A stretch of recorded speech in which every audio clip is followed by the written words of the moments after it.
March 26, 1945. As US forces advanced deep into central Germany, they stumbled upon a sight of unimaginable horror, the Hadamar Psychiatric Clinic, a place masked as a hospital. Hadamar was one of 6 killing facilities under the Nazi Euthanasia Program, a program designed to systematically eliminate those deemed unworthy of life. What the soldiers found there would haunt them forever. Over 500 patients lay dying, skeletal and weak from starvation and calculated neglect. For many, the American arrival came too late. Among the staff arrested was a man who epitomized the brutality of Hadamar, Karl Willig, the deputy head nurse. Behind his ordinary title was a history soaked in the blood of the helpless. A man who willingly transformed from caregiver to cold-blooded killer. Karl Willig was born in 1894 in Greveneck, a small town in the German Empire.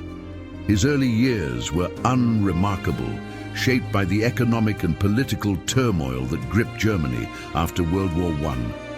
Like many of his generation, Willig experienced the humiliations of the Treaty of Versailles and the crushing weight of the Great Depression. By the early 1930s, Germany was a nation on edge. Widespread unemployment and disillusionment with the government created fertile ground for Adolf Hitler's rise. Willig, described by colleagues as a fanatical Nazi, joined the National Socialist German Workers' Party in 1932. The party's ideology of racial purity and eugenics resonated deeply with him, setting the stage for his later crimes. With Hitler's appointment as Chancellor in 1933, the Nazi regime wasted no time in implementing its twisted vision of a pure German race. Central to this was the pseudoscience of eugenics, which sought to eliminate individuals deemed genetically inferior. The first major step came with the Law for the Prevention of Hereditarily Diseased Offspring, enacted in 1933. This law mandated forced sterilization for those with conditions like schizophrenia and epilepsy. More than 400,000 Germans fell victim to these procedures, but sterilization was only the beginning. By 1939, Hitler took things even further. He authorized the Euthanasia Program, codenamed T4, to systematically murder individuals with mental and physical disabilities. These people were labeled as life unworthy of life, regarded as both a genetic and financial burden on the state. Hadamar became a central hub in this chilling operation, its innocuous facade hiding an engine of death. Founded in 1883 as a correctional facility, Hadamar was converted into a mental health institution in 1906. Under the Nazi regime, conditions rapidly deteriorated. Overcrowding, poor nutrition, and reduced care turned it into a place of despair. In late 1940, Hadamar was repurposed as a euthanasia facility under the T4 program, operating under the codename Anstalt E. By January 1941, Hadamar was fully operational as a killing center.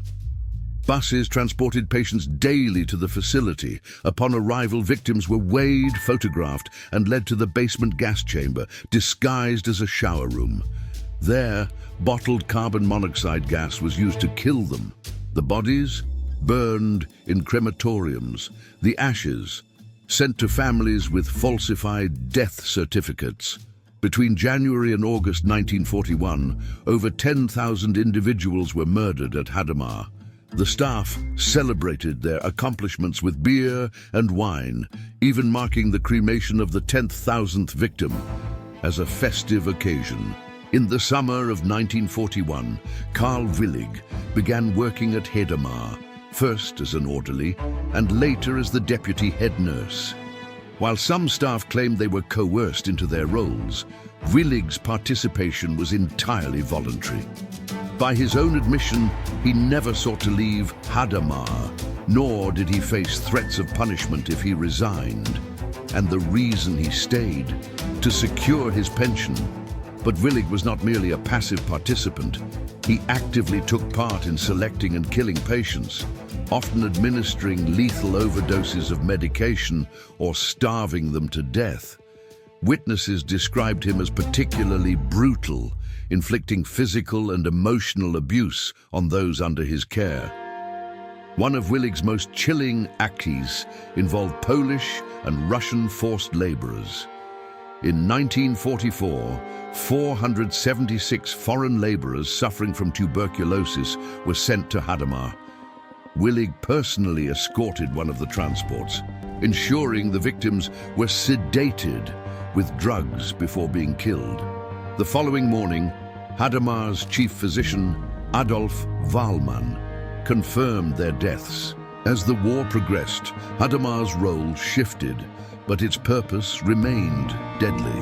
While mass gassing ceased in 1941 following public outcry, the killing did not stop. Instead, it continued through lethal injections, starvation, and calculated neglect. By 1945, the facility had claimed an additional 4,400 lives, including German soldiers deemed incurable, disabled children, and elderly individuals displaced by bombings. Hadamar's staff, Willig included, carried out these murders with a chilling efficiency. The victims, they spanned nationalities, ages, and backgrounds, exposing the breadth of the Nazi regime's inhumanity. On March 26, 1945, US forces liberated Hadamar, and what they uncovered was beyond imagination.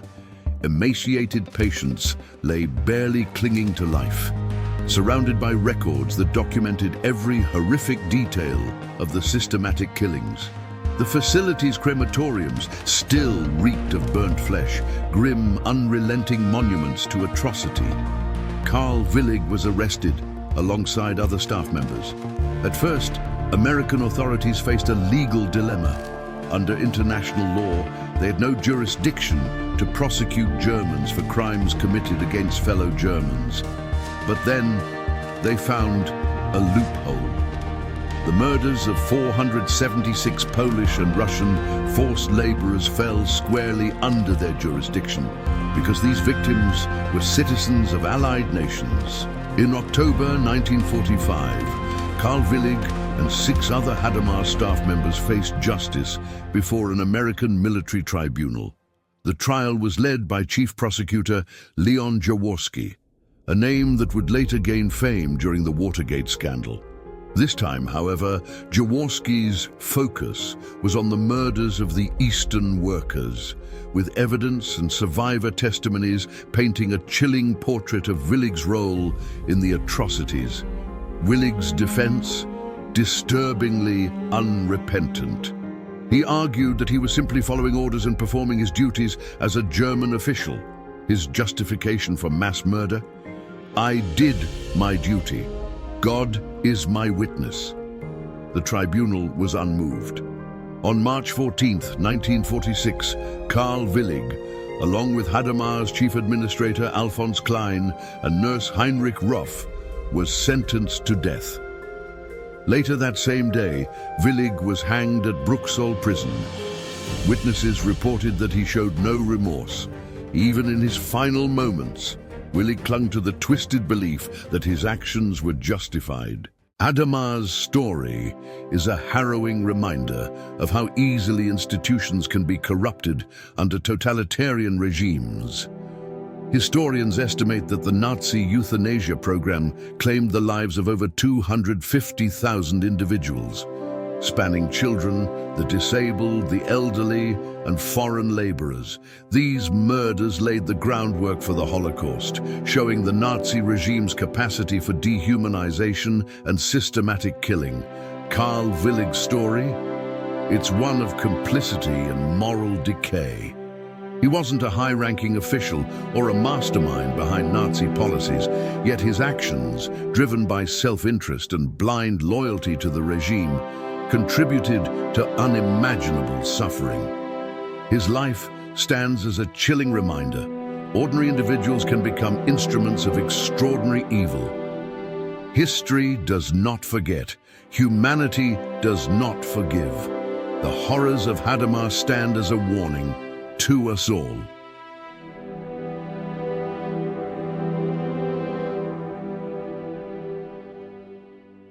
Thank you for joining us on this episode of Enter History. Don't forget to like, subscribe, and turn on notifications to stay updated with our latest stories. Goodbye, and seeing you next time.